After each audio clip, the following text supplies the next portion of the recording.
10,500 रुपए की राशि 2 साल में एक निश्चित साधारण ब्याज की दर से इतने रुपए हो जाती है। आप मुझे बताइए, साधारण ब्याज है ना, तो हम निकाल सकते हैं। देखो इतने रुपए हो जाती है सर, 10,500 रुपए 2 साल के अंदर अंदर। तो आप मुझे बताइए कि भाई रेट ऑफ इंटरेस्ट क्या है सर। जो भी ये इंटरेस्ट आ रहा है ये 2 साल का है। कितना आ रहा है? 150 ये आ गया भाई, 150 ये आ गया, 1,000, यानी कि कितना निकल कर आ रहा है हमारे पास? 13,650 में से अगर हम घटाते हैं 10,500 घटाते हैं तो 3,150 आ जाएगा। क्या 3,150 आपके लिए ब्याज है? बोलो कितने? 10,500 पर। तो रेट ऑफ इंटरेस्ट कितना आ रहा है? 30%, जो कि 2 साल का है। तो 1 साल का 15%।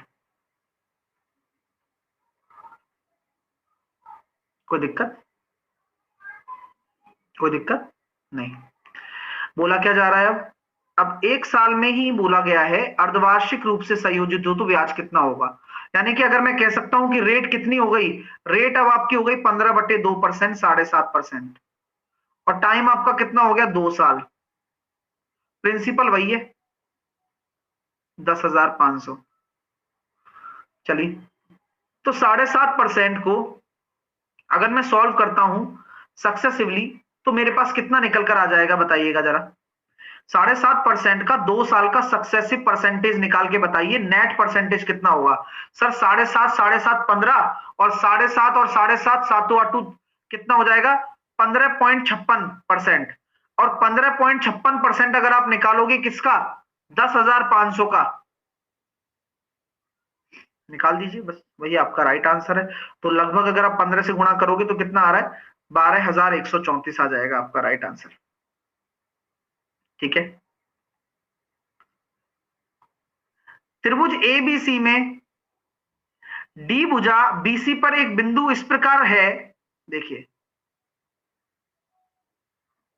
त्रिभुज एबीसी में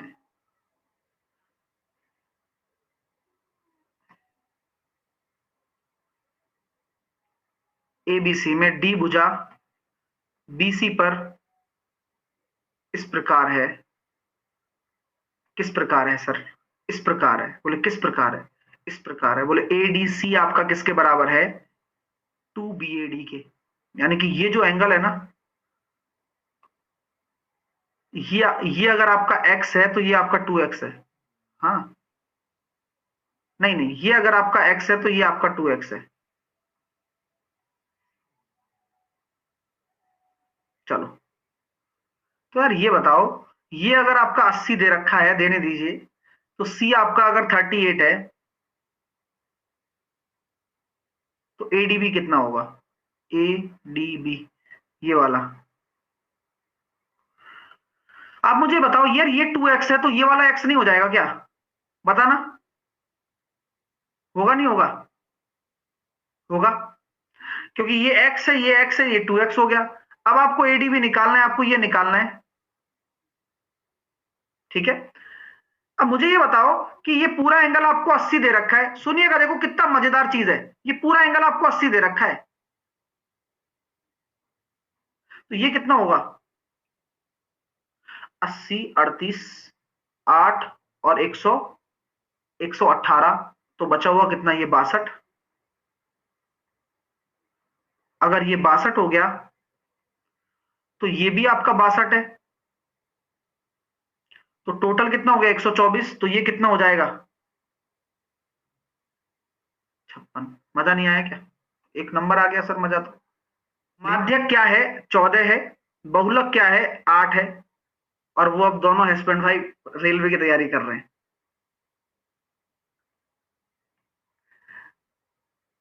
मानक विचरण आपको दे रखा है 25.5। प्रसरण गुणांक क्या होगा भाई? निकालिए। अब प्रसरण गुणांक मैंने इसलिए आपको थोड़ा सा ललचाया कि बहुलक भी पटक दिया यहां पर। क्यों?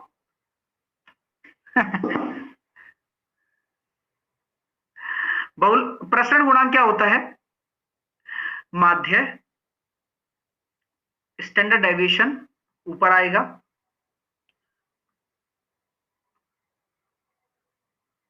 अपॉन माध्य इंटू 100, स्टैंडर्ड डेविएशन अपॉन माध्य इंटू 100, यही आपका होता है कोफिशिएंट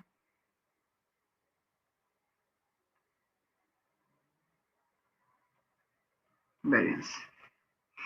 ठीक है, तो कैसे करेंगे डियर? तो यहां पर आपके सबसे जरूरी चीज है बहुलक और माध्यिका दे रखी है भाई। अच्छा, तगड़ा, बहुत बढ़िया। ये माध्य निकालना पड़ेगा। मॉड बराबर 3 इंटू मीडियन -2 इंटू मीन, तो निकालना पड़ेगा भाई। 8 बराबर 14 या 42 -2 इंटू मीन, तो 2 इंटू मीन बराबर कितना हो गया?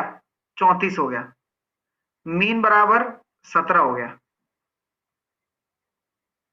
तो कैसे करेंगे? मानक विचलन 25.5 है, ये 17 है, इंटू 100 है, 1.5। तो वैसे भी अपन को लेना नहीं है 100, क्योंकि 100 का बोला ही नहीं, परसेंटेज में बोला ही नहीं, तो 100 लेने की कोई आवश्यकता नहीं है। मतलब राजू ने पिज्जा का 3/8 भाग खा गया। एडम ने शेष पिज्जा का 3/10 भाग खाया। फिर रेनू ने पिज्जा के 4/7 भाग को खाया। जो शेष रह गया था पिज्जा का, कितना भाग अभी भी शेष है? ये भी क्यों छोड़ा है? इसको भी खा जाते। देखो 8, 10 और 7, ये बोला जा रहा है कि 3/8 खाया, एडम ने शेष का खाया, रेनू ने पिज्जा के 4/7 भाग को खाया, जो शेष रह गया था। ठीक है, तो सारा सक्सेसिव केस है। 3/8 यानी कि 8 में से 3 खाया, 5 बचा। 10 में से 3 खाया, 7 बचा। 7 में से 4 खाया, 3 बचा। 7 से 7 कट गया, 80 और 15, कितना बच गया? 15 बच गया 80 के रेस्पेक्ट में। आंसर कितना आ गया? 5 तिया 15 और 16 पंजे 80। भाई मजा आ गया ना? तो सक्सेसिव केस कितनी बढ़िया चीज है। किसी राशि पर 10% वार्षिक दर से 2.5 साल में चक्रवृद्धि ब्याज दे रखा है गुरुजी। 10%, 2.5 साल, आसान है, निकाल लेंगे, कॉन्फिडेंस आ जाता है। 10% रेट से तो आ ही जाता है। कैसे? आ जाओ। प्रिंसिपल कितना मान लोगे? 1000 मान लो आप। क्यों? क्योंकि 10% है, 2.5 साल यानी कि 3 साल कंप्लीट हो गया लगभग। तो पहले साल का कितना आ जाएगा? 10% की दर से 100, दूसरे साल का कितना आ जाएगा? 100, तीसरे साल का भी 100।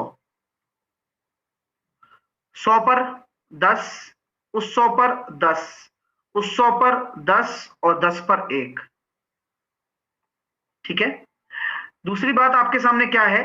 इसको हमें आधा करना है। बोले सर आधा क्यों करना है? इसलिए करना है क्योंकि 2.5 साल है, तो 2 साल का पूरा और तीसरे साल का हाफ।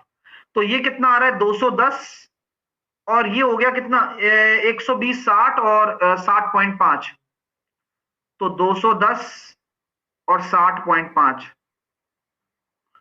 तो ये आ रहा है 270.5। ये किसके बराबर हो गया? 1623। अब आपको पता है ये पूरा तो कटेगा नहीं, तो इसको क्या लिख सकते हो आप? इसको क्या लिख सकते हो? 270 को आप डबल करके लिखो, डबल करके, अरे डबल करके लिखो भाई, 541 बटे 2। 541 से कट रहा है क्या? देखना जरा, 3 बार जा रहा है सर, कट गया ना। तो एक बराबर कितना आ गया? 6 रेशो। तो एक बराबर अगर 6 आ गया, तो जो आपने 1000 माना है उसका आंसर कितना आ जाएगा? 6000। पहला मेथड, मेथड नंबर 1। इसको समलंबकार आपका एक उद्यान दे रखा है, एक गार्डन दे रखा है, उसका एरिया निकालना है। तो क्या होता है? 1/2 समांतर भुजाओं का योग। अब समांतर भुजा कैसे निकालूं? तरीका देखना, ये बहुत अच्छा तरीका है। ये एक, क्या केवल ये ट्रेपेजियम है क्या? नहीं, यह एक आइसोसेलेस ट्रेपेजियम है। क्या है? Isosceles trapezium. सर कैसे पता चल जाता है आपको? अरे जब समांतर भुजाएं भी बराबर हो ना, तो वह आइसोसेलेस ट्रेपेजियम कहलाता है। यानी कि अगर मैं इसकी बात करता हूं, तो यहां पर आपने परपेंडिकुलर डाल दिया, तो ये आपका हो गया 12, और ये आपका 5 हो जाएगा नीचे, क्योंकि 5 12 13 और 5 12 13, तो ये 15 है, तो ये भी 15, तो बेस निकल कर आ गया पूरा कितना 20। तो 1/2 समांतर भुजाओं का योग 20 + 15 इंटू उनके बीच की दूरी, तो कितना हो जाएगा 35 × 6 210। मजा आ गया? यस सर, फिर से